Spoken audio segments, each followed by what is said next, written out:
अटल जी अपने 50 साल लंबे राजनीतिक जीवन की सबसे बड़ी उपलब्धि क्या मानते हैं? मुझे संतोष है कि मैंने अभी तक अपने कर्तव्य का पालन किया है।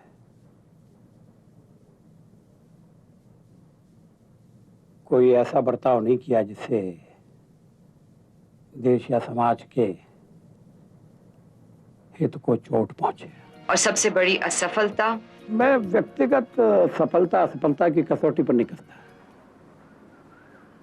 लेकिन जो राष्ट्र की विफलता है उसी को मैं अपनी विफलता मानता हूं। 50 साल के बाद आजादी के हम ऐसा हिंदुस्तान क्यों नहीं बना सके कि जो कम से कम दक्षिण एशिया के देशों के साथ पंक्ति में बराबर से खड़ा हो सकता। सियासत में सालों से खोए हुए अटल जी को कभी कभी निराशा का आभास भी होता है। अभी हो रहा है। क्यों? क्यों? गर्मी ज्यादा है यूपी में? इसलिए नहीं। क्या हम कहाँ जा रहे हैं, क्या हो रहा है?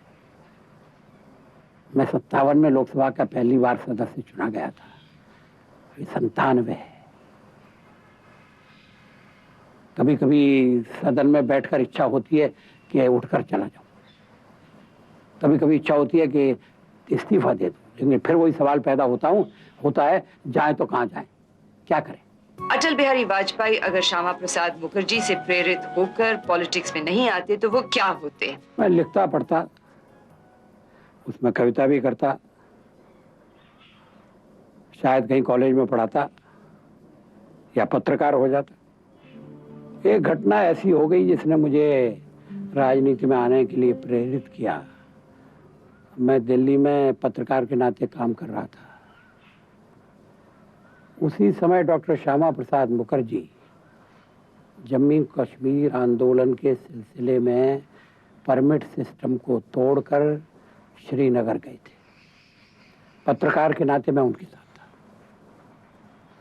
वो गिरफ्तार कर लिए गए, हम लोग वापस आ गए। डॉक्टर मुखर्जी ने मुझसे कहा कि वाजपेयी जाओ और दुनिया वालों को कह दो कि मैं कश्मीर में आ गया हूं बिना किसी परमिट के। थोड़े दिनों बाद कश्मीर में नजरबंदी की अवस्था में सरकारी अस्पताल में डॉक्टर मुखर्जी की मौत हो गई। मुझे लगा कि मुझे डॉक्टर मुखर्जी के काम को आगे बढ़ाना चाहिए। Subscribe to watch full episode on classic Indian TV serials.